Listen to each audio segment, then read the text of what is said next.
para que faça a sua exposição. Uma boa tarde a todos. Eu queria também, posso começar sem dizer que eu me sinto hoje, nessa tarde, por um lado, extremamente honrado, mas também em enormes dificuldades. Nós todos acabamos de ouvir duas extraordinárias conferências, a conferência de abertura do professor Geraldo Prado, que foi o meu orientador no mestrado há mais de 10 anos, nos idos de 1999. E de lá para cá se transformou numa referência, num orientador para questões da vida, inclusive, num confidente em quem eu me espelho como profissional, como professor, e, por que não dizer, também como ser humano. Então, é sempre uma dificuldade muito grande para um eterno discípulo falar na presença do mestre e, sobretudo, depois de uma conferência dessa magnitude. O professor Geraldo Prado, acho que também esquecemos de dizer em relação ao seu currículo, ele também é um membro do Instituto Baiano de Direito Processual Penal, foi agraciado no nosso último seminário com o título de sócio, o membro emérito do nosso instituto. Então, queria também agradecer a presença dos senhores e dizer também que é uma dificuldade, de certa forma, falar para colegas, é com enorme prazer que vejo aqui magistrados, inclusive, com os quais já trabalhei, doutor Fred Pitalima, se eu não estou cego, é ele lá no fundo. E devo dizer assim, que o professor, o doutor Fred, o irmão dele, o professor Moacir Pitalima, e daí a minha dificuldade, de certa forma, como um promotor garantista, que carrega de alguma maneira esse rótulo, se é que isso existe, de falar para magistrados, porque o Moacir, uma vez conversando com ele me dizia o seguinte: olha, eu não posso nunca trabalhar com você na mesma vara, porque eu não suportaria um promotor mais garantista do que eu, atuando no mesmo ofício, eu ficaria em dificuldades. Então, com esse senso de responsabilidade e com toda a humildade de quem está o tempo inteiro aprendendo, que eu venho aqui não para fazer palestra, mas apenas para trocar aí algumas impressões com os senhores. Eu não teria muito a dizer, tecnicamente, além daquilo que foi dito sobre audiência de custódia ou sobre o regime de prisões que nós temos à luz da Constituição. Mas eu acho que isso talvez tangencie com o tema que eu venho pesquisando na academia, a chamada teoria agnóstica do processo penal.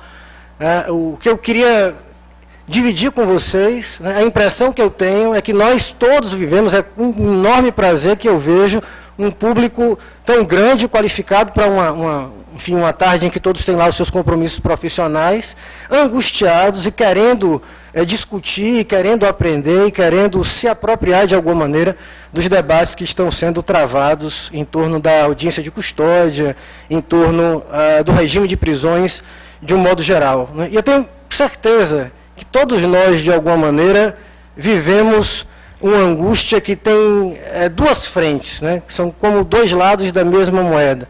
Todos nós sabemos que o sistema prisional brasileiro está muito longe de de atender o mínimo em termos de requisitos, dos próprios requisitos da nossa legislação, da Lei de Execuções Penais, e muito mais distante de atender as determinações dos documentos internacionais de direitos humanos. A gente vive uma situação estranha em que há um senso comum que proclama que o Brasil é o país da impunidade, mas nós vemos desde a década de 90 para cá a população carcerária crescer numa velocidade galopante. Acho que esse dado não foi passado aqui ainda para vocês, mas o que se diz é que a população carcerária do Brasil, nesses últimos 20 e poucos anos, cresceu algo em torno de 16 vezes mais do que cresceu a população brasileira. Nós prendemos 16 vezes mais do que permitimos que as pessoas viessem ao mundo. E em 25 anos. Então, nós todos sabemos que vivemos uma situação de caos carcerário e que isso não tem produzido muito resultado, ou não tem produzido resultado algum, ou talvez tenha produzido um resultado negativo. Né? A gente tem hoje, só para tomar como referência a situação da Bahia, assim, a partir da experiência em varas criminais, eu pude perceber claramente como é que isto ocorre.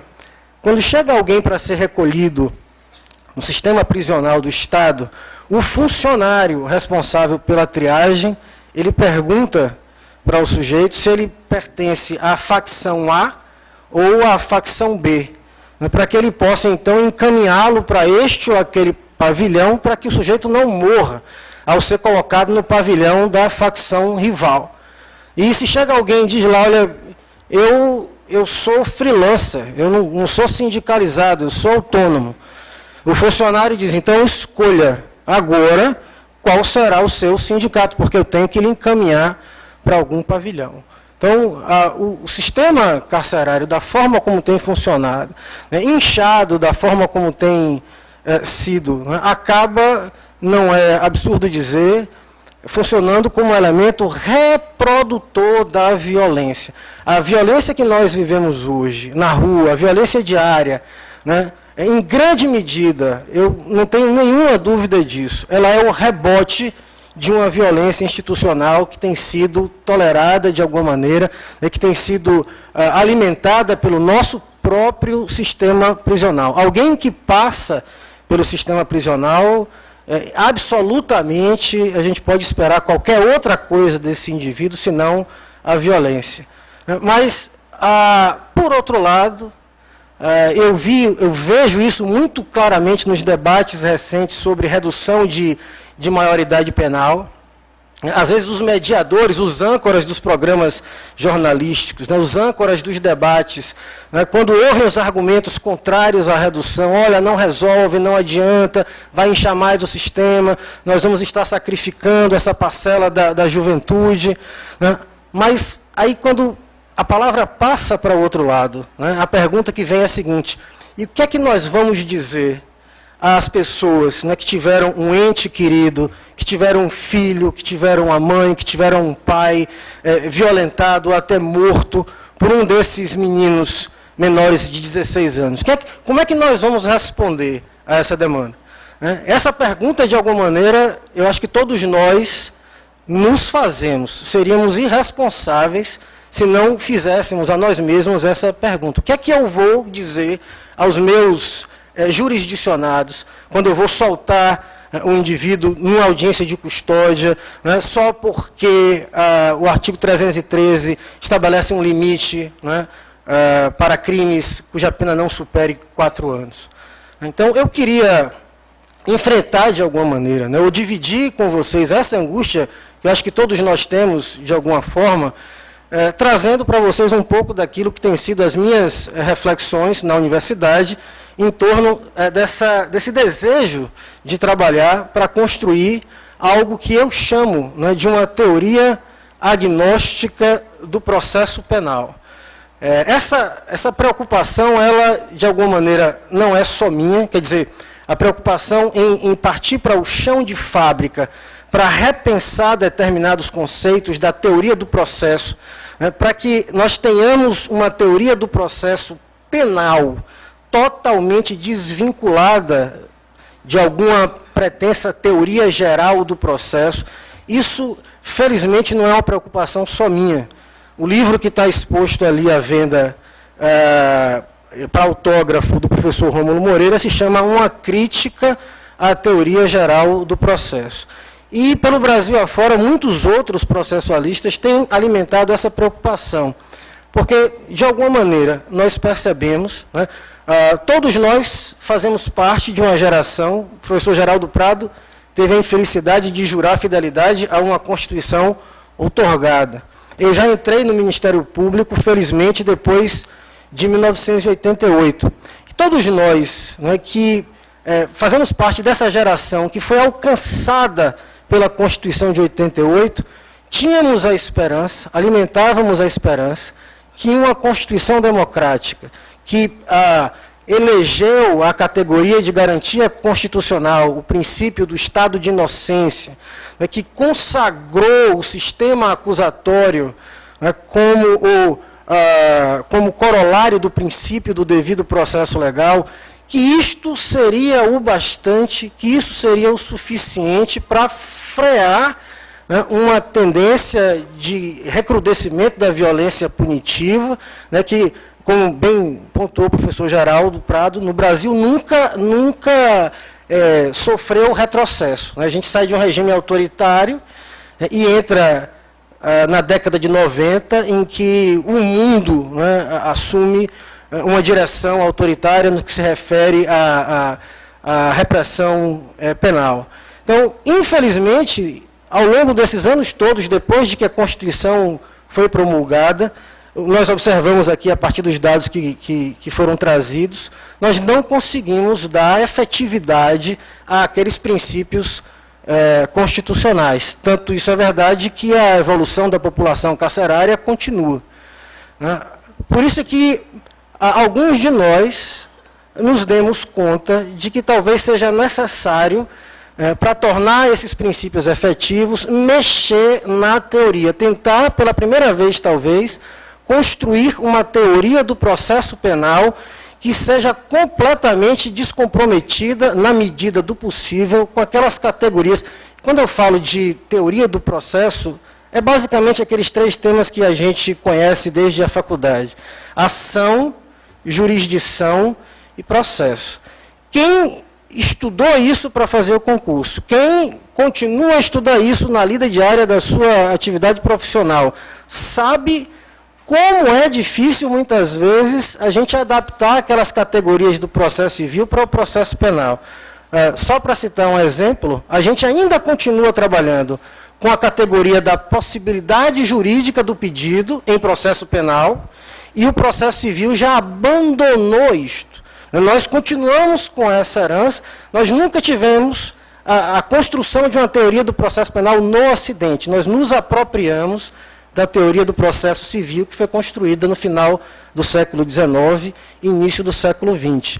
Quando a gente pensa, por exemplo, qual é o sentido, até onde se discute, se gastam rios de tinta para se discutir qual é a função da condição da ação e interesse de agir para o processo penal. Então, só de passar o olho, a gente já percebe uma série de inadequações que demandaria a construção de categorias novas para o processo penal. E se a gente quiser perceber na prática como é que isso nos causa problemas e como é que isso dificulta a atuação dos princípios constitucionais no sentido de contenção da volúpia punitiva, nós vivemos hoje uma confusão absoluta no que se refere aos papéis dos diversos sujeitos processuais no processo penal. E isto é o resultado de uma teoria do processo, essa é a minha tese, de uma teoria do processo inconsistente. Há pouco tempo, aliás, todos nós estamos acostumados, de alguma maneira, né, com a glamorização, com a glorificação de uma figura de juiz que se confunde em grande medida com a figura de acusador. Nós vemos hoje a glorificação de uma figura de juiz que vai a público falar de um trabalho conjunto mantido, que deu resultados premiados pela Rede Globo de televisão, por conta de um trabalho conjunto com o Ministério Público e com a polícia. E eu quero crer que a Constituição, quando ela grifa qual o papel do juiz no regime democrático, ela não admite trabalho conjunto com qualquer das partes, sob pena de implodir-se o alicerce da jurisdição, que é exatamente a imparcialidade. Juiz, no Estado democrático de direito, não colabora com a polícia nem com o Ministério Público, sob pena de abrir mão da sua imparcialidade. Mas a gente tem essa glorificação deste modelo de juiz. Aí tem um modelo, até hoje, dentro do Ministério Público, no ambiente institucional do Ministério Público da Bahia, se discute se a atuação do órgão ministerial, em segunda instância, é uma atuação de parte ou uma atuação de fiscal da lei, de custos legis. E discutimos também se o Ministério Público, agora, essa discussão estaria aparentemente superada com a nova súmula vinculante do Supremo, se o Ministério Público tem também o direito de os poderes investigatórios. Então, é um juiz que quer ser promotor, e um promotor que quer ser investigador, mas também quer ser uma parte, mas também quer ser uma parte imparcial, com características de magistratura. E a última grande novidade, circulou nas redes sociais, isso chegou ao meu conhecimento, a fotografia de uma peça com o papel timbrado da Defensoria Pública do Estado do Pará, em que um defensor público pedia a prisão preventiva de um determinado indivíduo. Olha, isso é a subversão e, mais do que isso, uma manifestação de algum órgão corporativo dos delegados de polícia, dizendo que os delegados era quem, no nosso modelo constitucional, poderiam fazer e deveriam fazer as audiências de custódia. Agora, imaginem, né, um delegado que quer ser juiz, o juiz que quer ser promotor, o promotor que quer ser delegado e quer ser juiz e quer ser ele mesmo ao mesmo tempo, e um defensor que se acha em condições de pedir a prisão preventiva de quem quer que seja. Isto é uma verdadeira Babel em termos de definição dos papéis desses diversos sujeitos processuais. E eu acho que a gente só chega a realinhar esses papéis se partirmos para uma teoria do processo penal que procure investigar, ora, no que o processo penal é essencialmente diferente do processo não penal. É só a partir dessa pergunta que a gente vai ser capaz de construir uma teoria do processo adequada à aplicação do direito penal. E aí é que eu tive a extrema ousadia de lançar mão do pensamento do professor Eugênio Raul Zaffaroni, que é um extraordinário professor de direito penal, talvez a maior referência em termos de ciências criminais na América Latina hoje, se não uma das maiores do mundo, e que se aposentou há pouco tempo da Suprema Corte Argentina. E talvez uma das notas mais conhecidas, mais características do trabalho do professor Zaffaroni seja justamente a sua concepção, veja, não é abolicionista, não é justificacionista, mas é uma concepção agnóstica da pena, que parte simplesmente para dizer o seguinte: a pena, ela não cumpre nenhuma função racional. Por isso é que ele define a pena, ele constrói uma definição negativa de pena. Diz, olha, como é que eu vou definir a pena sem incensar, sem construir ideologicamente, falsamente, uma função racional que ela não cumpre?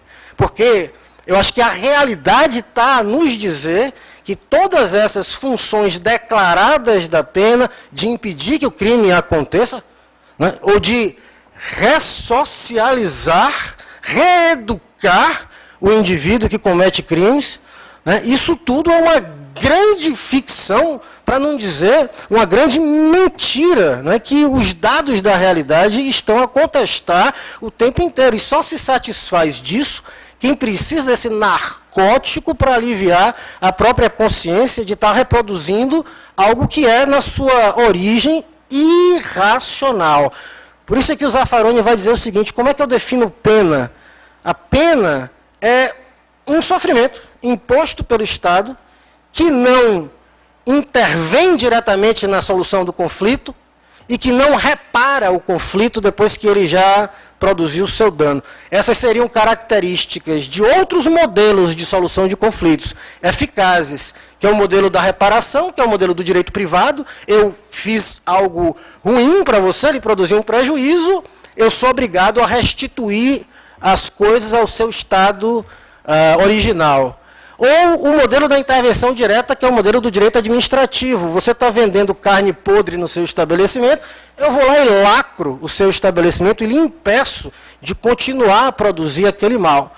Então, diz Zaffaroni, já que a pena não cumpre função racional alguma, eu vou definir ela negativamente, dizendo que ela não faz. É um sofrimento imposto pelo Estado que não repara nem intervém diretamente para resolver o problema.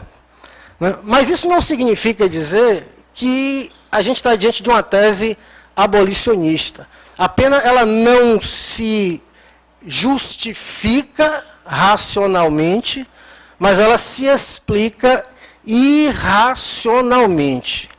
Cada um de nós aqui, eu já fiz isso como promotor, certamente cada um dos senhores já fez como juiz, quando se vê diante, ou como cidadão comum, né, quando se vê diante da notícia de um crime horrendo, né, ora, mataram uma criança com requintes de crueldade, mataram o médico na Lagoa Rodrigo de Freitas, no Rio de Janeiro, por causa de um tênis, que coisa horrível. Essa pessoa que fez isso merece a punição. É assim que a gente pensa. Quando você é vítima de um crime, qualquer pessoa que for vítima de um crime, né, se perguntar, você quer que ele seja punido por quê? O que você vai dizer? Não, eu quero que ele seja punido para que ele saia de lá uma pessoa melhor. Ou eu quero que ele seja punido para que outras pessoas não venham a sofrer aquilo que eu sofri.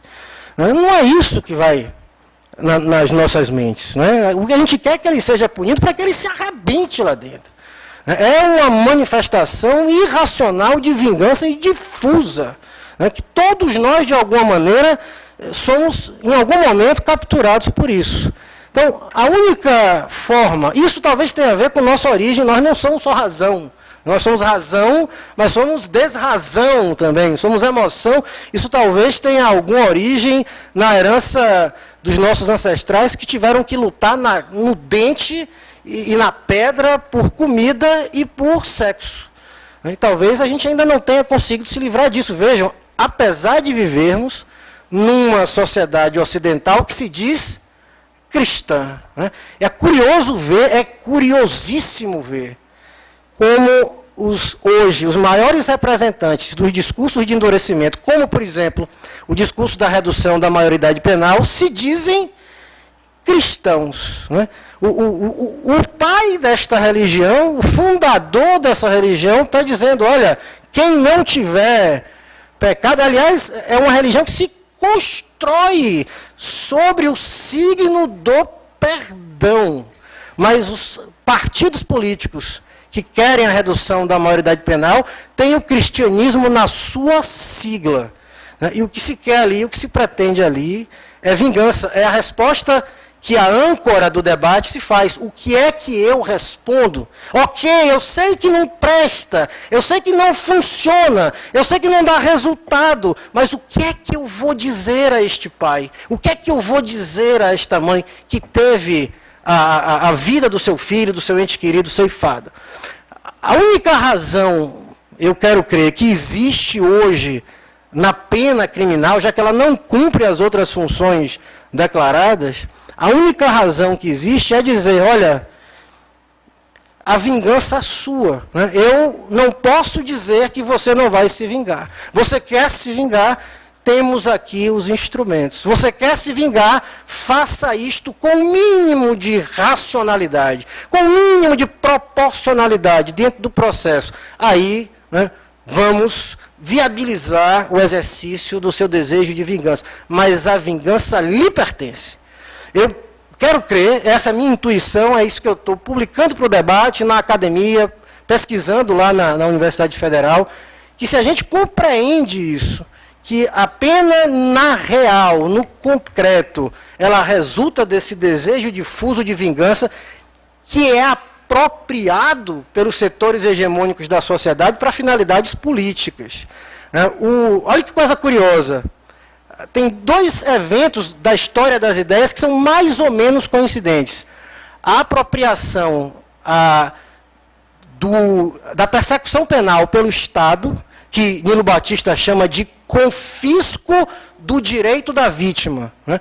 Quando o Estado implode aquele modelo acusatório clássico, em que a vítima movia a ação penal, depois substitui pelo inquisitorial, e aí depois, no retorno para um acusatório, nunca mais o direito de perseguir criminalmente a condenação vai ser devolvido para a vítima. Vai ficar concentrado nas mãos do Estado. Nesse mesmo instante, é nesse momento histórico que começam a surgir os discursos de justificação racional da pena, como privilégio do Estado. Até então, ninguém se preocupava com isso. Era a vingança da vítima, ponto. Quando o Estado se apropria, e se apropria, quem se apropria não é o Estado, é uma elite social para finalidades de controle social. Olhem para os presídios e a gente vai ver.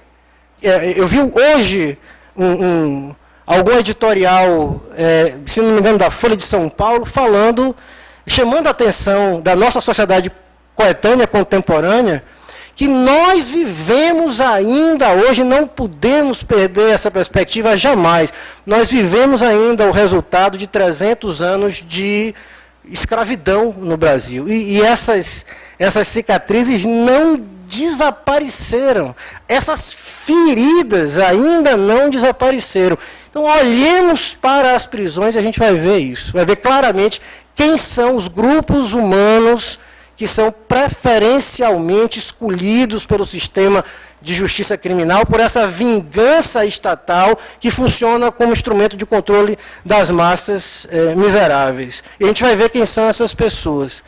Então, é esse desejo de vingança que é apropriado, e aí eu preciso construir um discurso de justificação racional, que são essas teorias da justificação da pena, que a gente conhece, acredita nelas, mas mesmo sabendo que, na prática, a realidade demonstra que tipo de cegueira é essa, que nos permite ler nos manuais essas teorias de justificação e não enxergar que elas, na prática, nunca funcionaram, né, em lugar algum do mundo. Se a gente compreende isso dessa maneira, e eu vou me encaminhando para a conclusão, eu acho que a gente pode, não digo mudar radicalmente as funções dos diversos atores, dos diversos sujeitos processuais, né, porque isso demanda uma mudança legislativa a partir da Constituição, nas leis orgânicas, das instituições, etc. Mas eu acho que pelo menos há algumas ideias, né, das quais a gente pode se apropriar, principalmente, e algumas ideias que têm a ver fundamentalmente com a forma como o juiz, no Estado democrático de direito, olha para a acusação. Né? Eu acho, isso para mim é ótimo, né? Como promotor, isso para mim é extraordinário. Eu penso, isso está na fala, né, desse modelo de juiz que trabalha em colaboração com a polícia e com o Ministério Público. Nós, os magistrados, de um modo geral, no Brasil, confiam demais no Ministério Público. Né? Olham para o acusador como um parceiro. Olham para o acusador como alguém que fez o mesmo concurso, ou quase o mesmo concurso, que tem quase as mesmas garantias, que alguém que está ali para fazer valer as funções racionais da pena. Se a gente percebe que a pena é vingança, que ela não cumpre qualquer função racional, eu acho que a gente está no ponto ótimo para olhar. Isso não é absolutamente nenhum demérito para a instituição do Ministério Público. Pelo contrário, quando o juiz olha com desconfiança para o acusador, entendendo que ali é o instrumento da vingança de alguém, quando o juiz olha para a acusação dessa forma, ele confere ao trabalho do Ministério Público a dignidade que a instituição merece, como alguém que é responsável por cumprir uma função constitucional de convencer aquela pessoa de que a acusação faz sentido. Né? Quando eu desconfio, eu não desmereço a instituição. Pelo contrário, eu engrandeço a instituição. E é uma desconfiança que é, no meu modo de ver, a única atitude possível dentro de um regime constitucional que não consagra a presunção de legitimidade do Ministério Público, mas que consagra o estado de inocência da pessoa acusada de delito, seja ela quem for. Outra coisa que eu costumo dizer para os meus alunos, e me permito compartilhar com vocês aqui, que está na fala também de muitas pessoas que nos questionam sempre, olha, e os direitos humanos dos humanos direitos? E por que os direitos humanos... Não sei se já repararam, mas falam dos direitos humanos como se fosse uma entidade quase espiritual. Né? Quando morre um policial, quando acontece um crime bárbaro, a primeira pergunta é: cadê os direitos humanos? Não é? Como se fosse essa entidade que de vez em quando incorpora aqui e acolá. E, ora, o que nós precisamos compreender, eu acho, né, se a gente quer emprestar algum sentido a essa expressão direitos humanos, é que ou ela precisa servir para qualquer pessoa que tenha 46 cromossomos, ou mais, né, para alcançar também os portadores de síndrome de Down, ou ela não serve para muita coisa. Os direitos humanos, irmã Dulce, se ela viesse, né, a passar por alguma situação de necessidade de proteção dos direitos, ela ia precisar dos direitos das pessoas boas. Ela não ia precisar da tutela dos direitos humanos. Quem precisa da tutela dos direitos humanos, para que isso faça sentido, é exatamente aquela pessoa que não tem nada, mas nada mesmo de bom, a não ser a sua condição humana. É o desgraçado. É esse que precisa. Faz sentido falar de direitos humanos por causa desse sujeito. Se não for por causa dele, não faz sentido falar de direitos humanos. A não ser que a gente consiga construir um argumento de que essa pessoa não é efetivamente um ser humano. Por que a gente não precisa, e não deve, eu quero crer, alimentar ou se preocupar ou se angustiar com essa preocupação dos direitos humanos das vítimas? Ora, porque isso não está em questão. Isso não está em questão. A vítima tem um aparato formal de proteção aos seus direitos. O grande problema, e aí faz sentido falar de direitos humanos, é quando a violação vem do Estado. É quando o Estado, porque aí eu não tenho a quem pedir socorro. Né?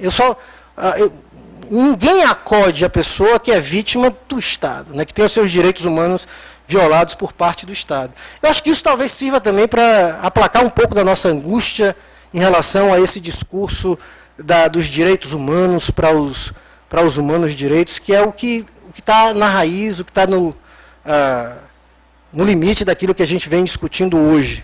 Então, eu quero crer que se a gente percebe isso, né, se o magistrado percebe isso, ele tem um instrumento poderosíssimo nas mãos para cumprir a sua função constitucional e significar o seu papel. Hoje a gente vive, eu percebo isso, a gente vive uma crise na atuação, não apenas do Poder Judiciário, mas do Ministério Público, nas carreiras jurídicas de um modo geral, que é um cansaço em face de uma rotina massacrante, né, de um trabalho que parece um saco sem fundo, relatórios que têm que ser apresentados ao CNJ cada vez mais duro em relação ao trabalho do magistrado. E quantas vezes a gente se depara com profissionais nessas diversas carreiras jurídicas desencantados, né, e achando que vão para lá cumprir mesmo uma função burocrática para irem para casa cuidar da sua vida. Eu acho que se nós compreendemos o papel que a Constituição, importantíssimo papel que a Constituição nos reservou de sermos garantidores dos direitos fundamentais das pessoas acusadas de delito. Porque, veja, se eu já tenho alguém imbuído da acusação, né, de promover a vingança em juízo, a função do juiz não pode ser outra, senão a de conter essa atividade, de conter essa função. Eu preciso desconfiar da acusação, porque eu preciso tomar consciência que minha função é de conter a irracionalidade da punição. Não é a de colaborar com o Ministério Público, não é o de dar satisfação a essa voz que vem, essa voz irracional que vem das ruas, que no limite pede por linchamento. Né? A função, e eu acho que o juiz encontra a realização, eu quero crer, no momento em que compreende que a sua função é essa e se vê capaz de salvar da desgraça pessoas como esta, que figuraram nessas manchetes que foram lidas pelo professor Antônio Vieira aqui para vocês. Na última rebelião que teve no presídio de Feira de Santana, houve algumas mortes, inclusive por decapitação. Né? E surgiu a notícia de que um deles, uma das pessoas que foram decapitadas, estava com o alvará de soltura expedido e no aguardo para ser cumprido.